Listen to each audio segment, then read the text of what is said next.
Narito ang latest update sa nawawalang beauty queen at teacher ni si Catherine Camilo na mapa sa hanggang ngayon ay pinaghahanap pa rin. Ginisa ni Senator Raffy Tulfo ang driver bodyguard ni Major Alan De Castro na si Jeffrey Magpantay na isa rin sa mga primary suspect sa pagkawala ni Catherine Camilo. Narito ang buong detalye. Ngunit bago tayo magpatuloy, huwag kalimutang i-like, share, subscribe, and click the notification bell for more updates and for more upcoming videos. Maraming salamat! Sumuko na sa Balayan, Batangas Police Office ang driver at bodyguard ng primary suspect sa pagkawala ng beauty queen na si Catherine Camilo. Base rin sa inilabas na ulat noong Martes, January 9, 2024, sumuko na sa mga pulis si Jeffrey Magpantay na driver bodyguard ni Major Alan De Castro. Matatandaan silang dalawa ni De Castro ang pangunahing suspect sa pagkawala ni Catherine Camilo. Ayon sa Chief of Police ng Balayan, Batangas na si Police Major Domingo Ballesteros, nais raw ng driver bodyguard na sa kanilang presinto ito manatili. Mas panatag raw kasi ito na sa estasyong ito dahil malapit lang ito sa kanyang mga kamag-anak. Samantala hindi naman nagpaunlak ng interview sa media si Jeffrey Magpantay. Ayon sa pulisya, hindi pa nakakulong ang driver bodyguard dahil wala pa namang isinampang kaso laban sa kanya. Matatanda ang 3 buwan na magmula nang hindi magparamdam si Catherine sa kanyang pamilya. Sa nagdaang pangalawang pagdinig sa kaso ng beauty queen ay hindi nakasipot si De Castro sa Batangas City Hall of Justice dahil mayroon daw itong sakit. Sa kabila nito ay masaya ang pamilya ni Catherine sa paglantad ng driver bodyguard na si Jeffrey Magpantay. Ayon pa sa ina ni Catherine na si Rose Camilo, nagkaroon ako ng pag-asa kahit nga naika nandoon ang takot ko. Pero alam ko, unti-unti ko nang malalaman kung nasaan na ang aking anak. Kahit nandoon ang takot, alam kong magkakaroon na ng linaw. Yung pakiramdam ba na pero sana ligtas siya. Sana wala silang ginawang kahit anong masama sa aking anak. Kaya naman sa pangalawang pagkakataon ay dumulog na ang pamilyang Camilo kay Senator Raffy Tulfo upang malinawan na sila at mahanap na ang kanilang anak na si Catherine Camilo. Lalo na't lumutang na rin sa wakas ang isa pang primary suspect na si Jeffrey Magpantay, ang driver bodyguard ni Major Alan De Castro. Narito ang naging hatol ni Senator Raffy Tulfo. Pakinggang mabuti at kayo na ang bahalang humusga. Colonel, ano na pong pinaka-latest dito po sa kaso ni Miss Catherine Camilo, yung beauty queen na nawawala? Nilabas na po ng forensic group yung resulta po ng ginawa po nila DNA filing. Doon po sa mga hairs na na-recover po doon po sa Red Horn PRB at lumalabas po sa kanilang DNA profiling na yung hairs po nag-match po sa DNA profile po ng magulang po ni Miss Catherine Camilo po. Kung ano pong pwede namin maitulong na aking tanggapan, not only dito sa Wanted sa Radyo, kundi tanggapan ko Senado para mapabilis yung pagharap ng hustisya ng pamilya ng nawawalang si Ma'am Catherine Camilo. Mary, magandang hapon sa iyo. So anong balita? Yes po, Idol. Anong nakaraan po, January 9 po, ay lumutang na po si alias Jepoy po sa Balayan Municipal Police Station po sa Batangas. Anong sabi ni Jepoy doon sa kapulisan nung siya lumutang doon? Ayun po sa PNP, ang nasabi po ni alias Jepoy ay pumunta po siya ng Balayan Police Station para daw po sa kanyang safety and then para din po sa kanyang availability po when it comes to court proceedings po. So regarding po doon sa case po kay Camilo, siya po ay he remains silent pa rin po and ayaw po niya magbigay ng anumang pahayag tungkol po sa kanyang involvement po dito po sa kaso. Major, magandang hapon po, sir. Yes po, Senator. Magandang hapon po, sir. Lumutang po pala or pumunta dyan sa inyong stasyon itong person of interest na driver bodyguard ni Major Alan De Castro.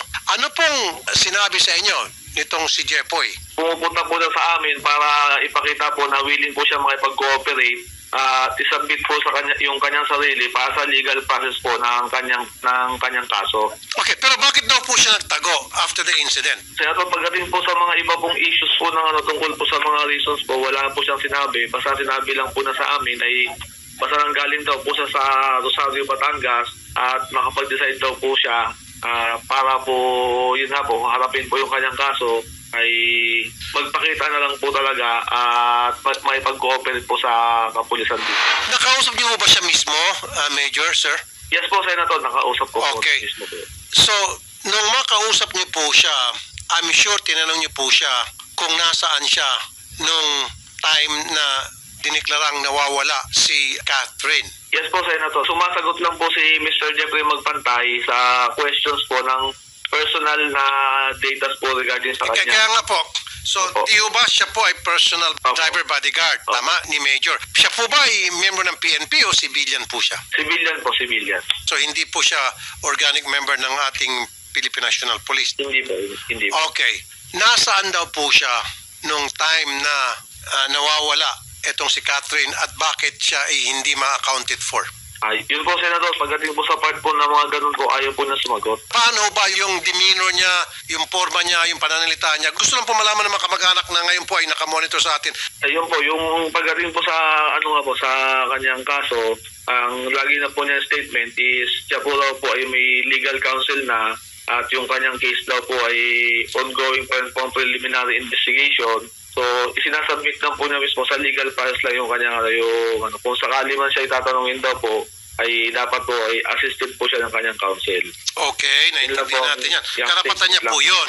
Paano naman po si Major Alan De Castro? Ito yung primary person of interest. Siya po ay nasa regional sa Calabazo po, sa regional office po namin sa Camp Vicente Lim. Okay, kung tama po yung pagkakalala ko at that time, sabi ko kung pwede, nasa isang holding area dapat siya na hindi siya pwedeng pag-alagala dahil nung mga panahon na interview natin siya yata yung PNP, pinapabayaan lang ata siya sa isang headquarters ng kapulisan at libre siyang pag-alagala. So, ganun pa rin po bang sitwasyon niya o siya po sir ay pinayagan na makalabas ng police station at pwede na umuwi ng bahay at pag-alagala na lang? Pagdating po sa activities po ni Major De Castro, sir, hindi po ko ang right person po kasi wala po kami direct na authority po para po sa pag-monitor po sa kanya dahil sa station lang po yung level ko po.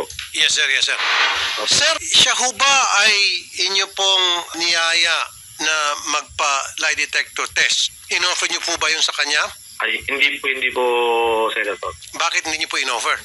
Kasi po yung pag-ano nga po sa kanya ang sinasagot niya po lagi sa kailangan daw po ng lawyer kasi may na-hire na po siyang... Kaya nga po, Major, wala naman po masama kung tatanungin niyo siya, okay, nandito ka na rin lang, isa ka sa mga person of interest, kung gusto mo linisin niyo yung pangalan, ito ay voluntary, willing ka ba mag-submit sa isang lie detector test? Pag sinabi niya no, at least tinanong nyo.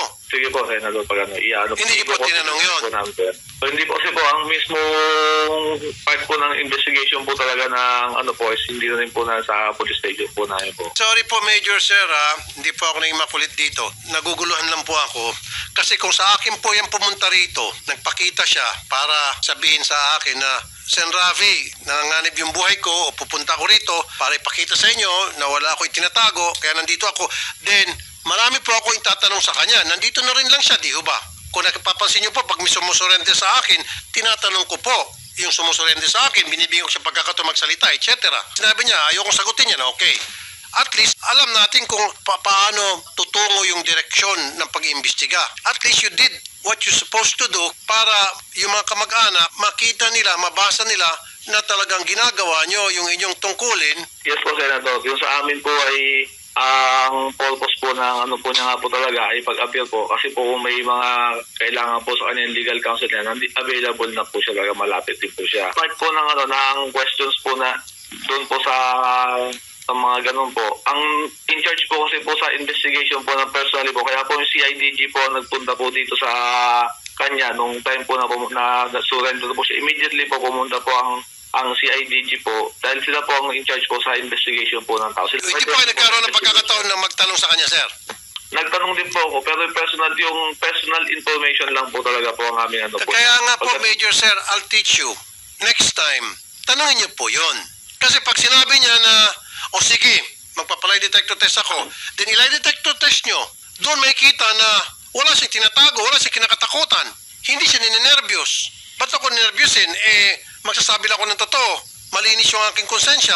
Yes, I'll submit myself to anything, such as lie detector test. Tama ba, sir? Okay po, sige po, Senator. And then, sir, pwede ba malaman namin kung ano-ano yung mga tinanong nyo sa kanya? regardless kung sinagot niya kayo o hindi, ano-ano po halimbawa? This is for the kamag-anak, sir. Ang amin kinuha po sa kanya, ang sabi ko nga po sa inyo, ang amin kinuha, ano po yung basis po nung bakit po siya nag-report po sa amin dito. Okay, anong sagot niya? Yun po, sinabi niya nga po, gusto po niya na dito na po at kung sakali pong may kailangan po talaga sa kanya yung mga para mapabilis po yung processing po ng kanyang kaso, kung may kailangan po ng kanyang lawyer at makita po ng tao na siya po hindi nagtatago talaga at hinaharapin din po niya kung ano man yung case na kinakaharap niya ngayon. Okay, first question. Ano po yung second question? Then yun nga po, tinanong din po na saan po siya nanggaling at sinabi po niya sa amin ay galing po siya ng bayan din po ng Rosario. At kaya po, dumiretso naman po siya dito sa Balayan, Batangas. Okay, third question. Yan po. Other than that po, yung sinabi po niya namin kung ano nang bakit nga po Balayan, yun yung sabi nga po niya, yung family nga po niya ay dahil may anak po siya ay kinakasama ay dito po nakatira sa bayan ng Balayan. So kinusidya din po niya ng kung sakali po mas madadalaw po siya kung nasa Balayan po siya, kung sa nasa Rosario po siya. Pero hindi niyo po tinanong sa kanya na bakit ka nagtago. Kasi for a while, hinahanap po siya ng PNP, di po ba? Yes po, sir. Yung po ang tinanong ko rin na po sa kanya yung part po na yon. Ang sabi lang po niya ay basta siya po ay ayaw lang po niya magpakita sa mga tao noong time na yun. Kasi nag-iisip po siya kung paano po magandang actions po na dapat niyang gawin. Okay, so tinanong niyo po yun, sir. Sabi niya ayaw niya magpakita sa tao. Hindi niyo po ginawa ng follow-up question, bakit ayaw mo magpakita sa tao? Yun po, kasi nga po, ang ano po, inaayos pa po niya yung mga dapat pong ayusin at kailangan po yun po niya sa pagharap po sa kanyang kaso. Ano na po yung dapat niyang ayusin bago siya magpakita? Ayun, siguro, yun na po siguro po, ang kailangan niya, yung para po may makapag-ano po ng kailangan po sa kaso po niya, yung mga abogado po, kung sakali po may mga inaano siya na witness na pwede niya sabihin ko na saan. Hindi po siya conclusive yung sinabi. Basta sinabi ko, ano pong kailangan po niya para po harapin ang kanyang kaso. Ay nag-prepare lang daw po siya. Then, kung ayos na po lahat, ay siya po ay willing na po umarap po para sa harapin po yung kanyang kaso. Okay. Natanong niyo rin po siya nung mga oras o araw na kung saan nawawala o nawala. Ito pong si Catherine. Nasaan siya? Tinanong niyo po sa kanya? Yun po, yung pagdating po sa kung ang personal tanong po kay kung yung regarding po nga po sa case po na ni Ms. Catherine Camilon ay doon na po siya nagsabi po ng sir, ako po ay may legal counsel. Pagdating po, ongoing na po yung case niyan, hindi na po ako pwede magbigay ng statements other than yung assisted by a may counsel. Naintindihan po natin anything na sabi niya po, anything na questions niyo po sa akin dyan regarding po sa na may related sa case na aking kinakaharap, ang advice sa akin ng counsel is kailangan talaga in his presence. Naunawaan ko po yan. May kasama po siyang abogado nung pumunta po sa estasyon ninyo? Wala po nung time po yun ng kanyang abogado dahil at that time din po kasabay din po siya ng kanilang preliminary investigation sa Batangas City. So wala po siya kasama abogado? Ang ano po niya ay ang dinala po niya ay yung mismong waiver na sinasabi na wini-waive niya po sa kanila na willing naman po siya mag-submit sa amin dito. Teka muna. Yung abogado po niya yung attend po sa... Teka muna. So dumating po siya dyan sa inyong istasyon, may dala-dala siyang waiver at sinasabing willing siyang sumagot sa mga katanungan ninyo. Ano po, yung detention po kasi inukusunod niya po ba kasi masabing hindi i-detain po namin. So hindi po siya magreklamo daw sa amin po siya po nandito po sa amin sa police station. At wala namang kayong karapatan na i-detain siya. Po, sir, kaya po sabi nga po namin, hindi rin po kami na siya pwedeng arestuhin dahil po ongoing pa po yung preliminary investigation at wala naman pong lumalabas pa na warrant of arrest sa kanya. Saan galing po yung abogado? Sino po nagbigay ng abogado sa kanya? Yung personal po na sa abogado po niya, hindi na po na sinabi kung paano pong... Natapos na ho ba yung ginawang pag-imbestiga ng SOCO, yung pagkukuha ng mga ebidensya doon sa crime scene, sa sasakyan, na process na ho ba yan at meron na pong result? Sir, pagdating po sir sa passing, yung sa course po ng investigation talaga po sir, hindi po talaga kami po yung station involved sa case po na yon. So, yun po ay inassume ang naghawak po talaga ng case is yung CIDG po ng Region 4A. Sige, yan lamang po muna Major. Nakikinig naman po kanina pa yung mga kamag-anak at salamat po sa time Major, sir. Yes po, Senator. Magandang hapon. Mami Rosario, ano pong reaction ninyo nung makarating sa inyong impormasyon na itong driver na isa sa mga person of interest sa pagkawala ng anak ninyo ay lumutang na at narinig man po yung mga pagtatanong ko sa ating kapulisan doon sa Sumorende kay Major Balesteros. Senator, talaga pong nung araw po na nasa sa preliminary investigation kami, doon po namin nalaman na sinabi po nung abogado niya na sumuko nga po sa balayan si Magpantay. Para pong nagkaroon kami ng pagkakataon na magkaroon ng linaw dahil naasa ho kami na magsasalita siya. Okay. Sa kaso. Alright. Pero hindi ko kayo nagkaroon ng pagkakataon na makausap po itong si Jepoy. Nagpunta po kami kahapon, Senator, sa balayan sa police station. Opo. Nakiusap po kami. Opo. Doon sa mga pulis po doon. May kasama po kami na pulis dito sa amin sa Tuwi, pero ayaw naman po talagang makipag-usap ni Magpantay.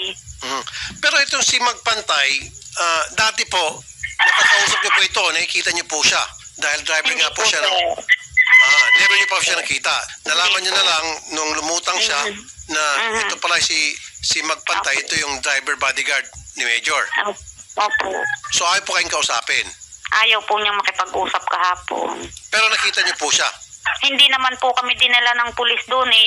Nung nagsabi po kami na kung maaari makausap namin, ay yun po lamang pulis na nandoon ang umakyat po doon sa taas at para po tanungin daw kung pwedeng makipag-usap. Yun lamang po, nung makaakyat po, sinabi po nga na ang sabi po eh, hindi raw po siya makikipag-usap. Karapatan niya po yun kung ayaw niya makipag-usap sa inyo. Yun nga lang, nakakalungkot kung bakit ayaw niya. Kasi kung wala naman talagang tinatago isang tao, sabi ko kanina, malinis ang kanyang konsensya, kahit na baliktad rin yung mga tanong, paikot-ikutin, pare pa rin yung sagot mo consistent. Wala kang kinatakutan di ba? Pag tumanggi ka, medyo may pagdududa, di ba? Pero kayo po, sa inyong saloobin, ano po ang sa inyong palagay, itong paglutang po nitong si driver bodyguard na Jepoy, ni Major? Sa isip po namin, kaya siya lumabas na ganyan para ang inaasahan po namin yung talagang siya magsalita kung ano ba talaga ang totoo. Pero parang sa hindi naman po niya pagsasalita, parang ang nangyayari po sarili din lamang po niya ang kanyang pinoprotektahan. Hindi niya po, kaya po siya lumabas para masabi niya kung ano po ang nangyari. Parang wala din po kaming malalaman kahit siya'y nandyan na. Dahil ayaw naman po niyang magsalita, ayaw niya pong makipag-usap. Yun nga po nakakalungkot doon, hindi po natin siya mapipilit. By the way, marami po sa mga nanonood ngayon, nagsasabi, nagtatakipan. I hope not. Pero parang ganun po ang dating sa maraming mga manonood ngayon. Totoo nga naman, pagka pa-pulis ang involved, medyo binibaby. Po, parang dahil kahapon po, sabi po nung kasama ko po yung kapatid ko na siya pong nakipag-usap doon sa na pulis na nandoon. Sabi po hindi din naman nga daw po nila pilitin at baka daw po sila ambueltahan. Yun daw po ang sagot doon sa kapatid ko nung pulis. Karapatan niya po yun. Colonel Jacinto Malinaw, CIDG, Region 4A. Magandang hapon po, Colonel. Sir. Senator, sir, magandang hapon po at sa lahat ng yung followers po. Lumutang po itong si Jepoy sa Balayan Batangas PNP. Ano po yung mga katanungan na ibinato nyo sa kanya kung meron man at ano po yung kanya mga sinagot na maaari po makatulong sa inyong ginagawang investigasyon ngayon, Colonel Sir? Yes, sir. In as much as we wanted to fill in yung mga info gaps natin kasi base po sa investigation natin, hanggang doon lang sa pagsali ng katawan ni Catherine sa Red CRB. Nang sir, ang binigay lamang ay mga personal circumstances lang po niya, no? At nang tinanong natin sa krimen, siya ay pinagbawalan po ng kanyang abogada at ayaw po mag-execute ng statement or affidavit sa pagpunta ng ating mga investigator po doon. Pinuntahan po namin siya sa Balayan Police Station po. At nandun na po yung kanyang abogado at the time na dumating kayo doon sa Balayan Police Station? Opo, sir, nandun po. Okay, so kontrolado na po ng abogado yung kanyang mga isasagot. Yes, sir. Sir, I'm sure na by now, na-process na po ng SOCO yung pong crime scene, yung pong kotse and all. Pwede bang malaman kung ano na pong klase po mga ebidensya ang nakuha doon sa sasakyan especially? Sir, maliban po doon sa, dalawa po sir, no? Yung hair strands na na-recover po doon, yung babae, ay nagmamatch po sa parentage ng magulang ni Catherine. Ibig sabihin, kay Catherine nga po yun. So, Opo, sir. 99% po kay Catherine po yung buhok. Opo. On the other hand, yung mga blood stains na nakuha doon during the process ay nagmatch din po sa DNA profile ni Okay. Catherine at nagmamatch po sa parentage ng magulang ni Catherine. Doon po sa isang nag-process din po for possible lifting ng latent fingerprints po sa loob ay napakalinis po. Wala po tang na-lift ang ating SOCO team during the processing. Okay. Wala po kayong nakuha yung soko ng iba pang mga ebidensya doon po sa loob ng sasakyan? Negative po, sir. Bukod po doon sa hair strand at blood na sabi nyo nga it belongs to the victim? Negative na po, sir. For info po, sir, prior po sa pag-recover po ng Red CRB, tinanong po natin si Mrs. Camilon as to the personal effect, earrings, kwintas, at damit na suot ni Catherine or dala niya. At the time she went missing, unfortunately, sir, wala po kami na-recover o yung suko natin sa loob na sasakyan ng mga personal items belonging to Catherine po. I'm sure natanong nyo na lang po si Major, yung primary person of interest na nasa kustodiya po ngayon ng PNP. Ano po yung mga naitanong nyo po sa kanya? Basically, sir, yung general inquiry lang, saan po siya yung time na yon. Yun nga nakuha natin, sir, general denial, nasa kampo lang po siya noon, nasa duty. Okay, at yun naman po, yung alibay niya yon, tumutugma naman po sa mga records sa kampo, CCTV at pinatutunayan ng mga kasama niya, etc. Yes, sir, yes, sir. Nag-conduct po tayo ng investigation, sir. Maliban po dyan, sir, ay nagpa-conduct din po tayo sa internal affairs ng Batanggaan ng Proper A ng local PNP na kanilang investigation.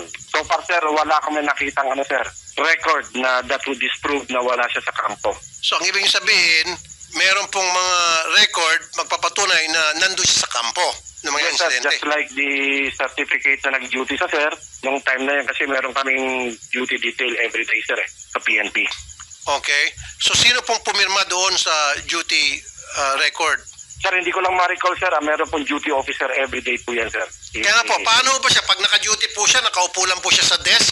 O pag naka-duty siya, he's allowed to go out? Kasi yung duty, syempre, ano bang katungkulan ni Major nga pala in the first place? Sir, during that time, sir, he was the deputy of the Drug Enforcement Unit ng Exactly. Batangas PNP. Yan nga, sir.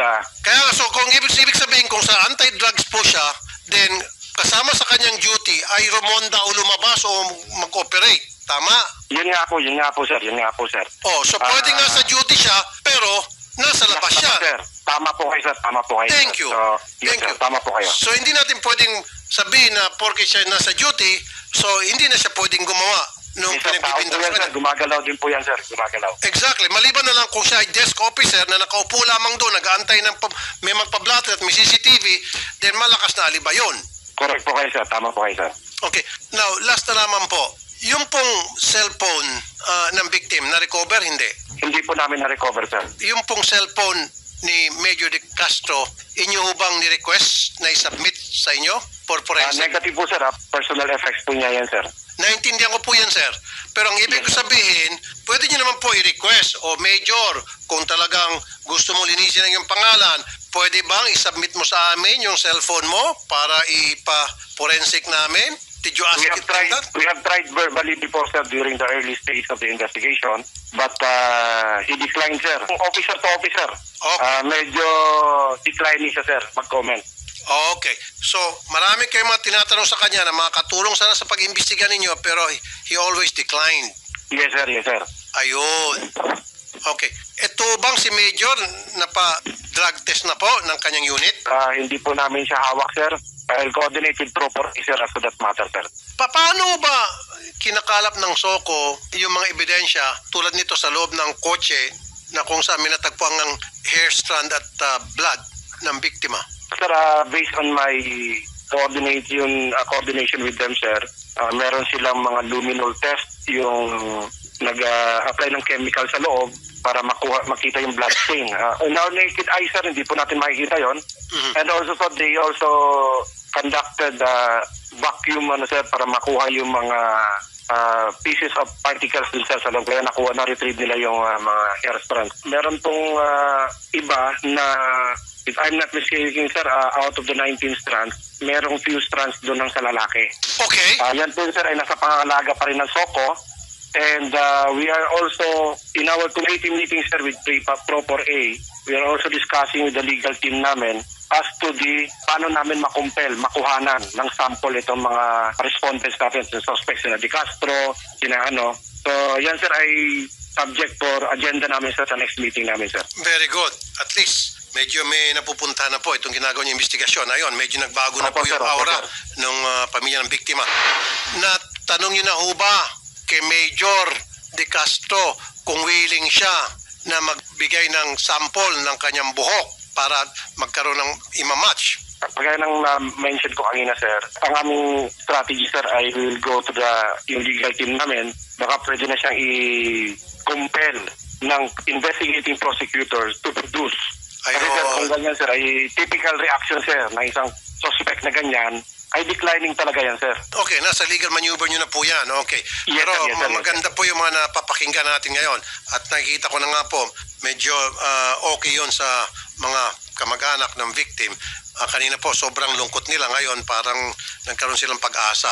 Sige po, Colonel, from time to time, paki-update na naman po yung mga kamag-anak ng victim. Ano po, maging kami kung Yes, pwede. sir, yes, sir. Next week, sir, iikot din kami sa kanila, sir, sa family nila, para ma-brief namin personally, as to the next step ng legal procedure, ano yung mga asahan din, para hindi naman sila mabulaga, sir. Isa pa po, Colonel. Opo. Ito, maybe this is a long shot, but try it anyway. Wala nang mawawala.